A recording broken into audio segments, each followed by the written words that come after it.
பவுடரை வந்து நம்ம ஃபேஸ்க்கு மட்டும் தான் யூஸ் பண்ணுவோம். பட் அதையும் தாண்டி டே டு டே லைஃப்பில் நிறைய விஷயத்துக்கு யூஸ் பண்ணிக்கலாம். அது என்னன்னு தெரிஞ்சுக்க வீடியோவை ஸ்கிப் பண்ணாமல் பாருங்கள். Hi friends, welcome back to our channel. எல்லோரும் எப்படி இருக்கீங்க? கண்டிப்பாக நல்லா இருப்பீங்க நம்புகிறேன். இன்றைக்கி எல்லாருக்குமே ரொம்ப யூஸ்ஃபுல்லாக இருக்கக்கூடிய டிப்ஸ் தான் ஷேர் பண்ணியிருக்கேன். ஸோ வீடியோ இன்ட்ரெஸ்டிங்காக இருக்கும், ஸ்கிப் பண்ணாமல் ஃபுல்லாக பாருங்கள். அதுக்கு முன்னாடி நீங்கள் இப்போ தான் நம்ம சேனலை ஃபஸ்ட் டைம் பார்க்குறீங்கன்னா இப்போவே சப்ஸ்கிரைப் பண்ணிக்கோங்க, கூட இருக்க பெல் சிம்மில் கிளிக் பண்ணிக்கோங்க. இப்போ வாங்க வீடியோக்குள்ளே போகலாம்.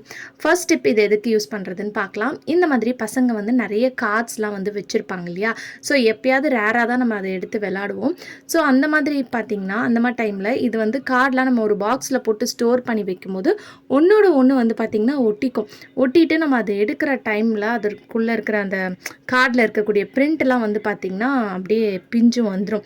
ஸோ அந்த மாதிரி வராமல் இருக்கிறதுக்கு இந்த மாதிரி பாக்ஸில் வந்து நீங்கள் ஸ்டோர் பண்ணி வைக்கிற அந்த பாக்ஸில் வந்து கொஞ்சமாக பவுடர் போட்டுட்டு நடுவில் இந்த மாதிரி ஒரு கொஞ்சம் கார்டு வச்சுட்டு அப்புறம் திருப்பி பவுடர், அப்புறம் கொஞ்சம் கார்டு வச்சுட்டு இந்த மாதிரி பவுடர் போட்டு வச்சிங்கன்னா அது ஒன்றோட ஒன்று வந்து பார்த்திங்கன்னா ஒட்டிக்காது, ஸ்டிக் ஆகாது. அது மட்டும் இல்லாமல் நம்ம ரொம்ப நாள் கழிஞ்சு ஓப்பன் பண்ணும்போது அதுலேருந்து சம்டைம்ஸ் வந்து ஒரு பேட் ஸ்மெல் வரும். அதையும் வந்து பார்த்திங்கன்னா நீங்கள் அவாய்ட் பண்ணிக்கலாம். ஸோ இந்த மாதிரி பவுடரை போட்டு நல்லா இந்த கார்டை ஃபுல்லாக வந்து இந்த பாக்ஸை வந்து ஷேக் பண்ணுங்கள். இந்த மாதிரி ஷேக் பண்ணும்போது எல்லா இடத்துலையும் ஸ்ப்ரெட் ஆயிரும். ட்ரை பண்ணி பாருங்கள். அடுத்த டிப் என்னன்னு பார்க்கலாம். நம்ம ஹேண்ட் பேக்ஸ்லாம் வந்து டெய்லி யூஸ் பண்ணுவோம். சம்டைம்ஸ் வந்து ரேராக எங்கேயாவது போகும்போது எடுத்துகிட்டு போகிற பேக்ஸ்ன்னு சிலது வச்சுருப்போம். அந்த மாதிரி ஓப்பன் பண்ணும்போது அதுலேருந்து கூட நம்மளுக்கு பேட் ஸ்மெல் வரும் இல்லையா? ஸோ அதை அவாய்ட் பண்ணுறதுக்கு இந்த மாதிரி பவுடரை வந்து லைட்டாக அந்த பேக்கில் வந்து ஸ்ப்ரெட் பண்ணி தூவி வச்சுட்டு நல்லா ஷேக் பண்ணி விடுங்க. இந்த மாதிரி பண்ணிவிட்டு நீங்கள் ஜிப்பு போட்டு மூடி வச்சுட்டு எவ்வளோ நாள் கழிஞ்சு எடுத்தாலுமே உங்களுக்கு அந்த பேக்கை நீங்கள் ஓப்பன் பண்ணும்போது நல்ல ஒரு ஸ்மெல் தான் வரும். ஏன்னா மழை காலத்தில் மெயினாக வந்து பார்த்திங்கன்னா ஒரு மாதிரி ரொம்ப ஒரு பேட் ஸ்மெல் வரும். இந்த மாதிரி பேகு, ஷூ அதெல்லாம். ஸோ அதெல்லாம் நீங்கள் அவாய்ட் பண்ணிக்கலாம். அப்படி இல்லைனா இந்த மாதிரி ஒரு டிஷ்யூ பேப்பரை எடுத்துகிட்டு இந்த டிஷ்யூ பேப்பரில் கொஞ்சமாக பவுடரை வந்து நல்லா ஸ்ப்ரெட் பண்ணி விட்டுருங்க. இந்த மாதிரி போட்டுட்டு இதை வந்து ரோல் பண்ணி நீங்கள் பசங்களோட பேக் நம்ம ஸ்கூலுக்கெல்லாம் எடுத்துகிட்டு போகிறாங்க இல்லையா? அவங்க பேக்லேயும் இந்த மாதிரி ஸ்மெல் வரும். லன்ச் பேக்லேயும் ஸ்மெல் வரும். இந்த மாதிரி ஓரமாக வச்சு விட்டிங்கன்னா கூட உங்களுக்கு அந்த ஸ்மெல்லை வந்து இதை அப்சர்வ் பண்ணிடும். ட்ரை பண்ணி பாருங்கள். அடுத்த டிப் என்னென்னு பார்க்கலாம். நம்ம பசங்க யூஸ் பண்ணுற சாக்ஸ் தான் எடுத்திருக்கேன். இப்போ இந்த சாக்ஸும் வந்து வெயில் சரியாக அடிக்கலைன்னா நல்லா வந்து வெயிலில் காயாது. ஸோ அந்த மாதிரி சரியாக காயாத டைமில் நம்ம ஃபேனில் வந்து உள்ளே போடுவோம். அது வந்து பார்த்திங்கன்னா என்ன தான் காஞ்சாலும் அதுலேருந்து ஒரு பேட் ஸ்மெல் வந்து பார்த்திங்கன்னா வரும். அதை அவாய்ட் பண்ணுறதுக்கு இந்த மாதிரி சாக்ஸை வந்து திருப்பி போட்டுக்கோங்க. திருப்பி போட்டுட்டு ஒரு சைடு பவுட்ரு போட்டு இந்த மாதிரி ஃபுல்லாக நல்லா 2 சைடும் தேய்ச்சி விடுங்க. நல்லா தேய்ச்சி விட்டதுக்கப்புறம் திருப்பி போட்டுட்டு திருப்பி இந்த மாதிரி பவுடர் லைட்டாக தூவி விட்டுக்கோங்க. ஸோ இந்த மாதிரி தூவிட்டு இதையும் வந்து நல்லா வந்து 2 சைடு இந்த மாதிரி வச்சு நல்லா ஸ்ப்ரெட் பண்ணி விடுங்க. ஸோ இந்த மாதிரி பண்ணி நீங்கள் ஃபோல்ட் பண்ணி வைக்கும்போது அந்த சாக்ஸ் வந்து நல்லா வாசனையாக இருக்கும். பசங்க யூஸ் பண்ணும்போதும் வந்து பார்த்திங்கன்னா நல்லாவே வந்து வாசனையாக இருக்கும். இது கூட இன்னொரு ஒரு சின்ன டிப் வந்து நான் ஷேர் பண்ணியிருக்கேன். நம்ம பேங்கிள்ஸ்லாம் சம்டைம்ஸ் ரிமூவ் பண்ணும்போது வந்து பார்த்திங்கன்னா ரொம்ப டைட்டாக இருக்கும் இல்லையா? ஸோ ரொம்ப டைட்டாக இருக்கும்போது நம்மளுக்கு கை வந்து பார்த்திங்கன்னா இந்த இடத்துல வந்து வலிக்கும். ஸோ சில பேருக்கு இந்த இடம் மட்டும் பெருசாக இருக்கும். ஸோ ரிமூவ் பண்ணுறதுக்கு கொஞ்சம் கஷ்டமாக இருக்கும். அந்த டைமில் இந்த டிப்பை ஃபாலோ பண்ணிக்கோங்க. கொஞ்சமாக பவுடர் எடுத்துகிட்டு இந்த மாதிரி கையில் நல்லா ஸ்ப்ரெட் பண்ணி விட்டுருங்க. ஸ்ப்ரெட் பண்ணிவிட்டு இந்த மாதிரி நீங்கள் சாக்ஸை போட்டுட்டு இந்த வலையில் வந்து சாக்ஸில் வந்து நீங்கள் மாட்டி விட்டுருங்க. ஸோ இந்த மாதிரி சாக்ஸில் மாட்டி விட்டுட்டு நீங்கள் இந்த மாதிரி லைட்டாக ரிமூவ் பண்ணாலே உங்களுக்கு மேலே வந்து இழுக்கும் போது மேலே நல்லா வந்துடும். அதுக்கப்புறம் நீங்கள் அந்த பேங்கில் பிடிச்சி எடுத்திங்கன்னா ஈஸியாக வந்து நீங்கள் ரிமூவ் பண்ணிடலாம். ஸோ கண்டிப்பாக இந்த டிப்பு யூஸ்ஃபுல்லாக இருக்கும். ட்ரை பண்ணி பாருங்கள். அடுத்த டிப் என்னென்னு பார்க்கலாம். நம்ம டைல்ஸில் ஏதாவது பசங்க தெரியாமல் எண்ணெய் ஏதாவது ஊற்றிட்டாங்கன்னா அது வந்து பார்த்திங்கன்னா வழுக்கும், ஸ்லிப் ஆகும். ஸோ அந்த எண்ணெய் பிசுக்கு இருந்துக்கிட்டே இருக்கிறனால பசங்க ஓடி ஆடி விளையாடும்போது ஸோ அந்த டைமில் இந்த டிப்பை நீங்கள் ஃபாலோ பண்ணிக்கோங்க. நம்மக்கிட்ட இருக்கக்கூடிய இந்த பவுடரை வந்து அந்த எண்ணெய் பிசுக்கு மேலே லைட்டாக ஸ்ப்ரெட் பண்ணி விட்டுருங்க. இந்த மாதிரி ஸ்ப்ரெட் பண்ணி விட்டுட்டு கையில் நீங்கள் தேய்ச்சாலே அந்த எண்ணெய் பிசுக்கெல்லாம் வந்து பார்த்திங்கன்னா அழகாக வந்து உங்களுக்கு அப்சர்வ் பண்ணிடும் அந்த பவுடர். அதுக்கப்புறம் ஒரு ட்ரையான கிளாத் வச்சு நீங்கள் தொடச்சிங்கன்னா அந்த எண்ணெய் பிசுக்கு இருந்த இடமே வந்து பார்த்திங்கன்னா உங்களுக்கு தெரியாது. ஸோ கண்டிப்பாக ட்ரை பண்ணி பாருங்கள். அடுத்த டிப் என்னென்னு பார்க்கலாம். நம்ம டெய்லி முகம் பார்க்குற கண்ணாடியை க்ளீன் பண்ணுறதுக்கு நீங்கள் இந்த பவுடரை வந்து யூஸ் பண்ணிக்கலாம். ஸோ உங்கள் வீட்டில் எக்ஸ்பிரியான பவுடர் இருக்குன்னா தூக்கி போடாமல் இந்த மாதிரி க்ளீனிங் பர்பஸ்க்கெலாம் நீங்கள் வந்து யூஸ் பண்ணிக்கலாம். இப்போ லைட்டாக இந்த கண்ணாடியில் இந்த பவுடரை வந்து ஸ்ப்ரெட் பண்ணி விட்டுட்டு ஒரு நல்ல கிளாத்தை வச்சு நல்லா வந்து இந்த மாதிரி ஸ்க்ரப் பண்ணி விடுங்க.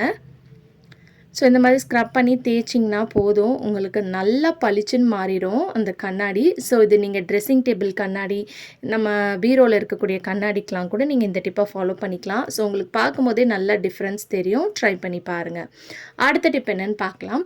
பசங்களோட ட்ரெஸ்ஸில் ஏதாவது நம்ம ஆயில் ஐட்டம் ஸ்நாக்ஸ்லாம் கொடுக்கும்போது தெரியாமல் எண்ணெய் பட்டுருச்சுன்னா அந்த எண்ணெய் கரையை எடுக்கிறதுக்கு இந்த மாதிரி அந்த எண்ணெய் எந்த இடத்துல வந்து அந்த ஸ்ட்ரெயின் பட்டிருக்கோ அதுக்கு முன் பக்கமும் பின் பக்கமும் கொஞ்சமாக பவுடரை வந்து நல்லா ஸ்ப்ரெட் பண்ணி தூவி விட்டுருங்க. தூவி விட்டுட்டு இந்த மாதிரி ஒரு டூத் ப்ரஷ்ஷை வச்சு நல்லா தேய்ச்சி விடுங்க. ஸோ பின் பக்கமும் முன் பக்கம் 2 சைடும் இந்த மாதிரி நீங்கள் நல்லா வந்து ஸ்க்ரப் பண்ணி விடணும். இந்த மாதிரி ஸ்க்ரப் பண்ணும்போதே கொஞ்சம் கொஞ்சமாக உங்களுக்கு அந்த ஆயில் ஸ்டெயின் வந்து பார்த்திங்கன்னா ரிமூவ் ஆகும். திருப்பி ஒன்ஸ் இன்னொரு வாட்டியும் நீங்கள் கொஞ்சமாக பவுடர் போட்டு நல்லா தேய்ச்சி விட்டிங்கன்னா உங்களுக்கு அந்த எண்ணெய் கரை வந்து பார்த்திங்கன்னா ஈஸியாக உங்களுக்கு ரிமூவ் ஆயிரும். ஸோ பார்க்கும்போதே உங்களுக்கு டிஃப்ரென்ஸ் தெரியும்.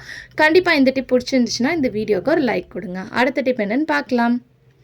ஸோ இப்போ ஒரு பவுலில் வந்து நீங்கள் யூஸ் பண்ணுற மாய்ஸ்சரைசர், க்ரீம் எதாக இருந்தாலும் எடுத்துக்கலாம். சம்டைம்ஸ் சில பேருக்கு வந்து ரொம்ப ஃபேஸ் வந்து ஆயிலாக இருக்கும். அந்த டைமில் காம்பேக்ட் பவுடர் இருக்காது. ப்ளஸ் கொஞ்சம் நல்லா வந்து உங்களுக்கு வந்து பிரைட்டாக இருக்கணும் அப்படின்னு நினச்சிங்கன்னா இந்த டிப்பை ஃபாலோ பண்ணிக்கோங்க. ஏன்னா ஆயில் ஃபேஸ் இருக்கிறவங்களுக்கு என்ன க்ரீம் போட்டாலும் உடனே வந்து பார்த்திங்கன்னா அது வந்துடும். ஸோ என்ன தான் நம்ம பவுடர்லாம் போட்டு செட் ஆனாலும் வந்து உடனே வந்துடுற மாதிரி இருக்கும் இல்லையா? ஸோ அந்த மாதிரி டைமில் இந்த டிப்பை ட்ரை பண்ணி பாருங்கள். இதை வந்து நீங்கள் ஃபவுண்டேஷனுக்கு பதிலாக கூட யூஸ் பண்ணிக்கலாம். நான் வந்து லாக்டோ கலமின் எடுத்திருக்கேன். அதில் கொஞ்சமாக வந்து பவுடர் போட்டுக்கோங்க. நான் கொஞ்சம் நிறைய சேர்த்துட்டேன். ஸோ கொஞ்சமாக பவுடரை போட்டு அதை மிக்ஸ் பண்ணிவிட்டு நீங்கள் அப்ளை பண்ணிங்கன்னா நல்ல ஒரு பிரைட்னஸ் வந்து பார்த்திங்கன்னா உங்களுக்கு கொடுக்கும். நீங்கள் காம்பேக்ட் பவுடர்லாம் எதுவுமே யூஸ் பண்ண தேவையில்ல. இது வந்து ரொம்ப நேரத்துக்கு வந்து ஒரு லாங் ஸ்டேவாக இருக்கும் உங்கள் ஃபேஸில். ஸோ நான் இங்கே கையில் வந்து உங்களுக்கு அப்ளை பண்ணி காட்டுறேன் பாருங்கள். ஸோ இந்த கைக்கும் நான் காட்டும் போதே உங்களுக்கு நல்ல டிஃப்ரென்ஸ் தெரியும். நல்ல ஒரு பிரைட்னஸ் வந்து பார்த்திங்கன்னா இருக்கும். அது மட்டும் இல்லாமல் நம்ம மாய்ஸ்சரைசர் கூடயே வந்து இந்த பவுடர் சேர்த்து போட்டிருக்கனால நல்லா உங்களுக்கு ஒரு லாங் ஸ்டேவாக இருக்கும். ஆயில் ஃபேஸ் இருக்கிறவங்கன்னா கண்டிப்பாக இந்த டிப்பை வந்து ட்ரை பண்ணி பாருங்கள். ரொம்ப ஹெல்ப்ஃபுல்லாக இருக்கும். இப்போ பாருங்கள், இந்த கைக்கும் டிஃப்ரென்ஸ் பார்க்கும் போதே உங்களுக்கு தெரியும். நல்லா இருக்கும். ஸோ பவுடர் மட்டும் கொஞ்சம் லைட்டாக சேர்த்துக்கோங்க. ட்ரை பண்ணி பாருங்கள். அடுத்த டிப் என்னன்னு பார்க்கலாம். நம்ம சிங்க்லேருந்து சம்டைம்ஸ் பேட் ஸ்மெல்லாம் வரும். கரப்பான்பூச்சி, பூச்சிலாம் இந்த சிங்க் பைப் லைன் வழியாக தான் வரும். ஸோ அது வராமல் இருக்கிறதுக்கு நைட் டைமில் இந்த மாதிரி கொஞ்சமாக வந்து பவுடர் தூவி விட்டிங்கன்னா அந்த சிங்க் பைப் லைன்லேருந்து வரக்கூடிய பேட் ஸ்மெல்லும் வராது, பூச்சிகளும் வராது. ட்ரை பண்ணி பாருங்கள். அடுத்த டிப் என்னென்னு பார்க்கலாம். நம்ம கேஸ் ஸ்டவ்வில் வந்து பார்த்திங்கன்னா எண்ணெய் பிசுக்காக இருக்குது. நீங்கள் சட்டுன்னு க்ளீன் பண்ணணும்னு நினச்சிங்கன்னா இந்த டிப்பை ஃபாலோ பண்ணிக்கோங்க. ஸோ கொஞ்சமாக பவுடரை ஸ்ப்ரெட் பண்ணிவிட்டு நீங்கள் துணி கூட தேவையில்ல, நியூஸ் பேப்பர் இருந்துச்சுன்னா கூட நீங்கள் எடுத்துக்கலாம். லைட்டாக நல்லா இதை ஸ்க்ரப் பண்ணி விட்டுட்டு ஒரு துணியை வச்சு நீங்கள் தொடச்சாலே போதும். ஈஸியாக வந்து பார்த்திங்கன்னா உங்கள் கேஸ் ஸ்டவ் வந்து நீங்கள் பளிச்சுன்னு க்ளீன் பண்ணி எடுத்துடலாம். ட்ரை பண்ணி பாருங்கள். அடுத்த டிப் என்னென்னு பார்க்கலாம். இந்த மாதிரி பசங்க ஜென்ட்ஸ் யூஸ் பண்ணுற ஷர்ட்டோட காலரில் வந்து பார்த்திங்கன்னா ரொம்ப அழுக்கு கரை படிஞ்சு போயிருக்கும். ஸோ அது படாமல் இருக்கிறதுக்கு இந்த டிப்பை நீங்கள் ஃபாலோ பண்ணிக்கலாம். ஸோ யூஸ் பண்ணுறதுக்கு முன்னாடி இந்த காலரில், அதுவும் மெயினாக ஒயிட் ஷர்ட்லலாம் ரொம்ப அழுக்கு இருக்கும். லைட்டாக இந்த மாதிரி பவுடரை அப்ளை பண்ணி விட்டுருங்க. ஸோ இந்த மாதிரி அப்ளை பண்ணிவிட்டு அதுக்கப்புறம் அவங்க யூஸ் பண்ணும்போது இந்த பவுடர் வந்து ஒரு கோட்டிங் மாதிரி இருக்கிறதுனால அது என்ன தான் வந்து அழுக்கு ஃபார்ம் ஆனாலுமே வந்து அந்த அளவுக்கு வந்து பார்த்திங்கன்னா அந்த காலரில் வந்து பதியாது. ஸோ உங்களுக்கு க்ளீன் பண்ணுறதுக்கும் வந்து பார்த்திங்கன்னா ரொம்ப ஈஸியாக இருக்கும். கண்டிப்பாக இந்த டிப் யூஸ்ஃபுல்லாக இருக்கும். ட்ரை பண்ணி பாருங்கள். அடுத்த டிப் என்னென்னு பார்க்கலாம்.